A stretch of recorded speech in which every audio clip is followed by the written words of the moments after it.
ఈ కొత్త virus HMPV కారణంగా ఈ సంక్రాంతి సెలవుల్లో లాక్డౌన్ అనేది తప్పదా? గతంలో కరోనాలో ఎక్కడి వారు అక్కడే ఏ విధంగానైతే ఇరుక్కుపోయారో అలాంటి పరిస్థితి ఇప్పుడు ఏర్పడనున్నదా? కొత్తగా వ్యాపారాలు ఎవరైతే స్టార్ట్ చేశారో వారి యొక్క పరిస్థితి ఏంటి? మళ్ళీ ఒకసారి లాక్డౌన్ మన భారతదేశంలో విధించే అవకాశాలు ఉన్నాయా? ఇలా చాలా ప్రశ్నలు మనలో తలెత్తుతున్నాయి. అసలు ఈ కొత్త వైరస్ ఏంటి, దీని ప్రభావం ఎలా ఉంటుందో ఈ వీడియోలో ఇప్పుడు పూర్తిగా మనం తెలుసుకునే ప్రయత్నం చేద్దాం. ఇప్పుడు మన భారతదేశంలోని 7 హెచ్ఎంపీవీ హ్యూమన్ మెటాన్యూమో వైరస్ కేసులు నమోదయ్యాయి. బెంగళూరు, గుజరాత్లో ఈ వైరస్ సోకినట్టుగా అధికారులు గుర్తించారు. అయితే చైనాలో వచ్చినటువంటి ఈ వైరస్ ఇండియాలో సోకిన కేసులు ఒకటేనా అని కొందరి అనుమానం ఉంది. ఇప్పుడు ప్రపంచం మొత్తం హెచ్ఎంపీవీ హ్యూమన్ మెటాన్యూమో వైరస్ గురించే మాట్లాడుకుంటుంది. చైనాలోని హాస్పిటల్స్లో మాస్క్ ధరించినటువంటి వ్యక్తుల ఫోటోలు, వీడియోలు సోషల్ మీడియా ప్లాట్ఫామ్లో దర్శనమిస్తున్నాయి. ఇప్పుడు కోవిడ్ లాంటి పరిస్థితులు వస్తున్నాయోమోనని ప్రపంచం ఇప్పుడు భయపడుతుంది. కర్ణాటకలోని బెంగళూరులో 2 పిల్లలు రొటీన్ చెకప్ కోసం ఆసుపత్రికి వచ్చారు. పరీక్షలు చేయగా రిపోర్ట్ పాజిటివ్ వచ్చింది. చిన్నారుల శాంపిళ్లను ప్రైవేట్ ఆసుపత్రికి పంపించామని కర్ణాటక ఆరోగ్య శాఖ ప్రకటించింది. అయితే ఇక్కడ మనం గమనించాల్సిన విషయం ఏంటంటే, వ్యాధి బారిన పడిన పిల్లలకు ప్రయాణం చేసినటువంటి చరిత్ర లేదు. ప్రస్తుతం చైనాలో వ్యాపిస్తున్న హెచ్ఎంపీవీకి చెందినటువంటి జాతి ఇదేనా అనేది ఇంకా స్పష్టంగా తెలియాల్సి ఉందని అధికారులు చెప్తున్నారు. ప్రపంచవ్యాప్తంగా కోవిడ్-19 విజృంభించిన సరిగ్గా 5 ఏళ్లకు చైనాలో కొత్త వైరస్ ఇప్పుడు కలకలం సృష్టిస్తుంది. దీని పేరే హ్యూమన్ మెటాన్యూమో వైరస్, హెచ్ఎంపీవీ అని అంటారు. పలు నివేదికలు, సోషల్ మీడియా కథనాల ప్రకారం ఈ వైరస్ అతివేగంగా విస్తరిస్తుందని చెప్తున్నారు. ఈ వైరస్ కారణంగా చైనాలోని పలు చోట్ల ఇప్పటికే హాస్పిటల్స్, శ్మశానాలు కిక్కిరిసిపోతున్నాయనే వార్త భయాందోళన కలిగిస్తూ ఈ విధంగా వ్యాపింపజేస్తున్నారు. సోషల్ మీడియాలో ఇటీవల వైరల్ అయిన వీడియోలో చైనాలో చాలా మంది రోగులు ఆసుపత్రుల వద్ద ఇబ్బంది పడుతున్నట్లు కనిపించింది. ఫ్లూ వంటి లక్షణాలు ఈ రోగుల్లో కనిపిస్తున్నట్లు ఆ వీడియోలో పేర్కొన్నారు. ఆ తర్వాత చైనాలో ప్రజలకు మరోసారి కొత్త వైరస్ ముప్పు పొంచి ఉందనే ఆందోళనలు పెరిగిపోయాయి. 5 ఏళ్ల క్రితం ప్రపంచాన్ని వణికించిన కరోనా వైరస్ కూడా చైనాలోని వుహాన్ నుండి వ్యాప్తి చెందింది. కాబట్టి ఇప్పుడు ప్రజలు మళ్ళీ ఆందోళనకు గురవుతున్నారు. చైనాలో డిసెంబర్ 3వ వారంలో శ్వాసకోశ సంబంధిత వ్యాధుల వల్ల ఇబ్బంది పడుతున్న వారి సంఖ్య తీవ్రంగా పెరిగిందని చైనా ప్రభుత్వం ఓ ప్రకటన జారీ చేసింది కూడా. ఇప్పుడు నమోదవుతున్న కేసుల్లో rhino virus, human మెటానిమో virus, HMPV infection కేసులు ఎక్కువగా ఉన్నట్లు రిపోర్ట్స్ చెప్తున్నాయి. ప్రస్తుతం చైనాలో పుట్టిన హ్యూమన్ మెటానిమో వైరస్ హెచ్ఎంపీవీ ప్రపంచ దేశాలను భయభ్రాంతులకు గురిచేస్తుంది. సైన్స్ డైరెక్టర్ ప్రకారం 200 నుంచి 400 ఏళ్ల క్రితం పక్షుల నుంచి ఈ వైరస్ పుట్టింది. కానీ అప్పటి నుంచి ఈ వైరస్ పదే మారుతుంది. ప్రస్తుతం పక్షులకు ఈ వైరస్ సోకడం లేదు. 2001లో ఈ వైరస్ ను మనుషుల్లో గుర్తించినట్లు అమెరికా ప్రభుత్వానికి చెందినటువంటి centre for disease control and prevention CDC తెలిపింది. ఈ వైరస్ ఊపిరితిత్తుల్లో ఇన్ఫెక్షన్లకు దారితీస్తుంది. జ్వరం, దగ్గు, ముక్కు దిబ్బడ, శ్వాస తీసుకోవడంలో ఇబ్బందులు తలెత్తుతాయి. ఈ వైరస్ యొక్క ఇన్ఫెక్షన్ పెరుగుతున్నప్పుడు బ్రాంకైటిస్ లేదా న్యూమోనియాకు కూడా కారణం కావచ్చు. ఈ వైరస్ ఇంక్యుబేషన్ పీరియడ్ సాధారణంగా 3 నుంచి 6 రోజులు మాత్రమే ఉంటుంది. అనారోగ్యం అనేది స్వల్పకాలం లేదా దీర్ఘకాలం ఉండొచ్చు. ఇది ఇన్ఫెక్షన్ తీవ్రతను బట్టి ఉంటుంది. కోవిడ్-19 వైరస్ మరియు హెచ్ఎంపీవీ వైరస్ ఒకేలా ఉంటాయని centres for disease control and prevention CDC తెలిపింది. ఈ 2 వైరస్లు శ్వాసకోశ వ్యాధి కారణమవుతాయి. చిన్న పిల్లలు, వృద్ధులు, రోగనిరోధక శక్తి తక్కువ ఉన్న వారిలో వ్యాపించేటువంటి అవకాశం ఉంది. ఈ 2 వైరస్లు కూడా దగ్గు, తుమ్ములు సోకినటువంటి వ్యక్తి నుంచే ఇతరులకు ఎక్కువగా వ్యాపిస్తాయి. అవి వైరస్లను కలిగి ఉన్న వస్తువులను తాకడం ద్వారా మరియు నోరు, ముక్కు లేదా కళ్ళను తాకడం ద్వారా కూడా వ్యాప్తి చెందుతాయి. దగ్గు లేదా ముక్కు కారణం వంటి సమయాల్లో విడుదలయ్యే లాలాజలాల కణాల ద్వారా ఈ వైరస్ వ్యాప్తి చెందుతుంది. షేక్ హ్యాండ్, కౌగిలింత, ఒకరినొకరు తాకడం ద్వారా కూడా ఇది వ్యాపిస్తుంది. దగ్గు లేదా ముక్కు కారణం వల్ల ఏదైనా ఉపరితలంపై లాలాజలం కణాలు పడినప్పుడు వాటిని తాకిన చేతులతో ముఖం, ముక్కు, కన్ను, నోటిని ముట్టుకుంటే ఈ వైరస్ సోకుతుంది. ఈ హ్యూమన్ మెటానిమో వైరస్ హెచ్ఎంపీవీ అనే కొత్త వైరస్ కు చెందిన ఇన్ఫెక్షన్ కేసులు ఎక్కువగా ఉత్తర చైనాలో నమోదవుతున్నట్లు వార్తలు వస్తున్నాయి. చైనా ప్రభుత్వ వార్తా వెబ్సైట్ గ్లోబల్ టైమ్స్ పేర్కొన్న వివరాల ప్రకారం ఉత్తర చైనాతో పాటు బీజింగ్ నైరుతి నగరం, చాంకింగ్ దక్షిణ చైనాలోని గ్వాంగ్డాంగ్ నగరంలో హెచ్ఎంపీవీ కేసులు నమోదవుతున్నట్లు తెలిసింది. ఈ ఇన్ఫెక్షన్ కేసులు ఎక్కువగా ఉత్తర ప్రావిన్స్లలో నమోదవుతున్నాయి. 14 ఏళ్ల లోపున్న చిన్నారులు ఎక్కువగా దీనికి ప్రభావితులవుతున్నారు. మరోవైపు ఉత్తర నార్థన్ చైనాలో శీతాకాలంలో శ్వాసకోశ సంబంధిత ఇన్ఫెక్షన్ కేసులు సహజమని చైనా విదేశాంగ మంత్రిత్వ శాఖ అధికారిక ప్రతినిధి మావోనింగ్ చెప్పాడు. అంతేకాదు గత ఏడాదితో పోలిస్తే ఈ ఏడాది వ్యాధుల తీవ్రత, వ్యాప్తి తక్కువగా ఉంటుందని కూడా ఆయన పేర్కొన్నారు. కాబట్టి చైనా దేశానికి సురక్షితంగా ప్రయాణించవచ్చని కూడా చెప్పడం జరిగింది. చైనాలోని హెచ్ఎంపీవీ ఇన్ఫెక్షన్ కేసులు పెరుగుతున్నట్లు కథనాలు రాగానే ఇండియా ఇండియాలో కూడా దీనిపై ఆందోళనలు పెరిగాయి. అయితే ఆందోళన చెందాల్సినటువంటి పరిస్థితి ఏమీ లేదని భారత ఆరోగ్య సేవల director general doctor Atul Goyal చెప్పారు. ఇప్పటి వరకు భారతదేశంలో ఈ వైరస్ కేసులు నమోదు కాలేదని తెలిపారు. ఇది తీవ్రమైన అనారోగ్యానికి దారితీయదు, భయపడాల్సినటువంటి అవసరం లేదు. శీతాకాలంలో జలుబు, ఫ్లూ సాధారణంగా ఈ పరిస్థితిని ఎదుర్కొనేందుకు ఆసుపత్రులు పూర్తి తరహాలో సిద్ధంగా ఉన్నాయి. డేటాను మేము నిరంతరం పర్యవేక్షిస్తున్నాం. గత డిసెంబర్తో పోలిస్తే ఈ ఇన్ఫెక్షన్ల సంఖ్య పెరగలేదు అని director general doctor Atul Goyal చెప్పారు. ఇంకా ఇది కొత్త వైరస్ కాదని ఢిల్లీలోని శ్రీ గంగారాం హాస్పిటల్ పీడియాట్రిక్ డిపార్ట్మెంట్కు చెందినటువంటి డాక్టర్ సురేష్ గుప్తా గారు కూడా చెప్పారు. గత 20 ఏళ్లుగా ప్రజలకు ఈ వైరస్ తెలుసు. శీతాకాలంలో ఈ ఇన్ఫెక్షన్ కేసులు నమోదవుతూనే ఉంటాయి. ఈ వైరస్ కి జలుబు, ఫ్లూలకు వాడే మందులు వాడాలి. అనారోగ్యంగా అనిపిస్తే విశ్రాంతి తీసుకోవాలి. చాలా కేసుల్లో ఈ ఇన్ఫెక్షన్ కు ఆసుపత్రిలో చేరాలని మేము సూచించామని సురేష్ గుప్తా చెప్పారు. ప్రస్తుతం చైనా సరిహద్దు దేశాలన్నీ దీనిపై తీవ్రంగా దృష్టి సారించాయి. అయితే ప్రస్తుతం భయపడాల్సినటువంటి పరిస్థితి లేదని భారత ఆరోగ్య సేవల డైరెక్టర్ జనరల్ అయినటువంటి DGHS తెలిపారు.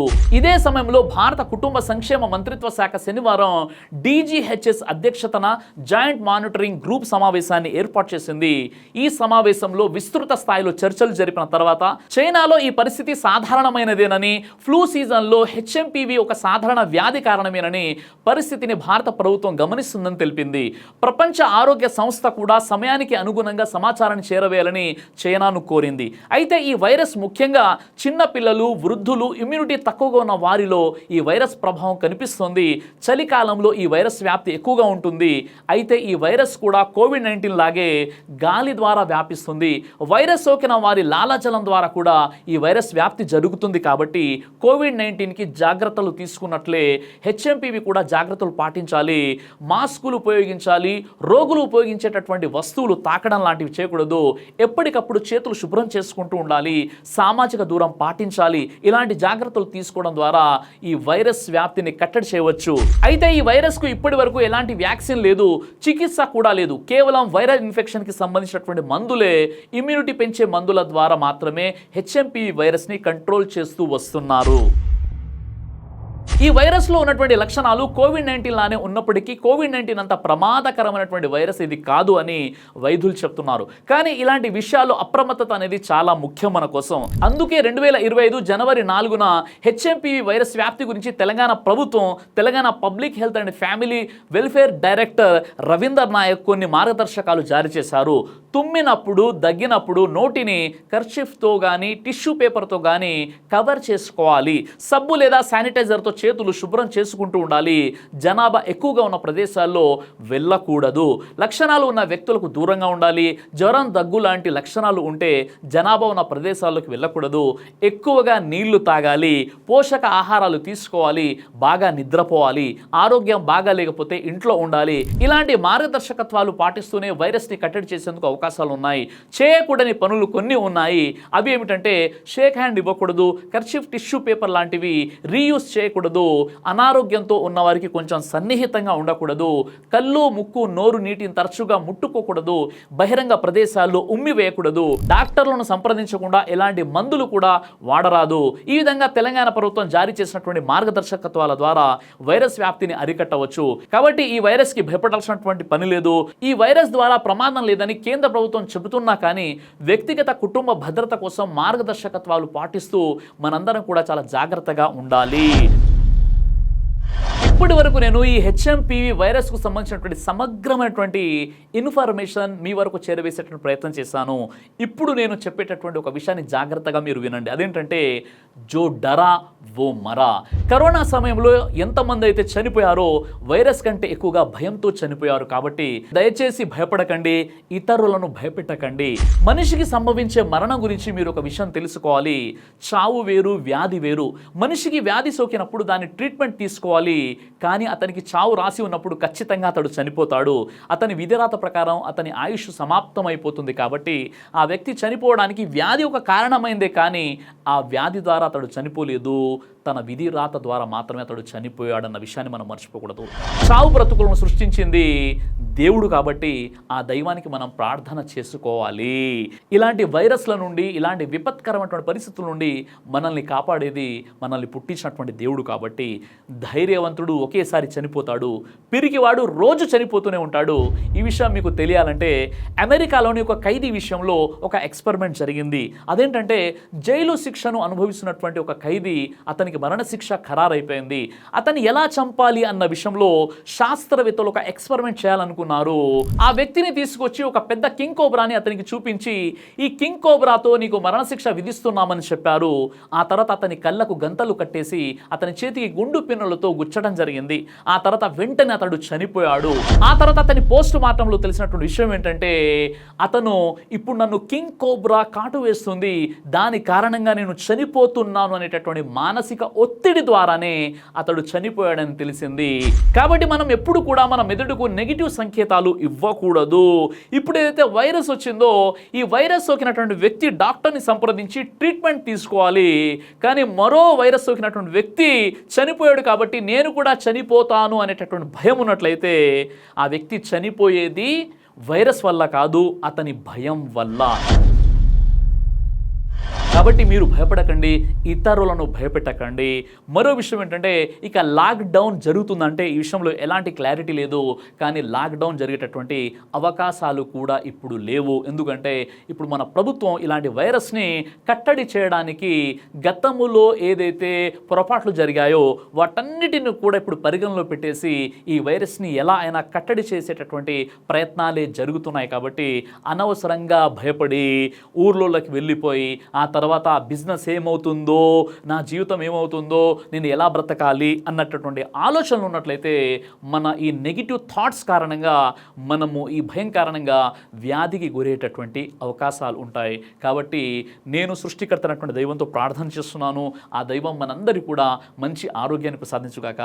ఆమీన్ యా రబ్బుల్ ఆలమీన్. దైవ ప్రవక్త ముహమ్మద్ సల్లల్లాహు అలైహి వసల్లం వారు తెలియజేశారు, కడుపుకు సంబంధించినటువంటి అన్ని రకాల వ్యాధులకు అద్భుతమైనటువంటి ఔషధం తల్బీనా.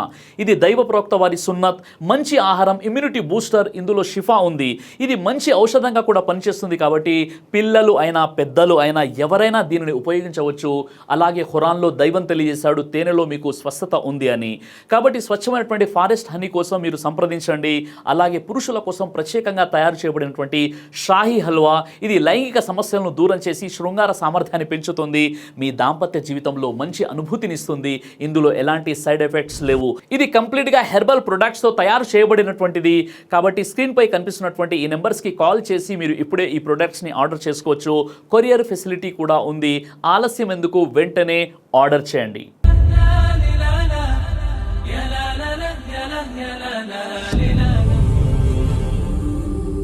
బ్రదర్ సిరాజ్ అని యూట్యూబ్ ఛానల్ని మీరు సబ్స్క్రైబ్ చేసినట్లయితే ఇన్షాల్లా దైవచిత్తం అయితే మీకు వీడియోస్ వస్తుంటాయి. అదేవిధంగా బ్రదర్ సిరాజ్ అనేటటువంటి ఫేస్బుక్ని కూడా లైక్ చేయడం వల్ల మీకు వీడియోస్ వస్తుంటాయి.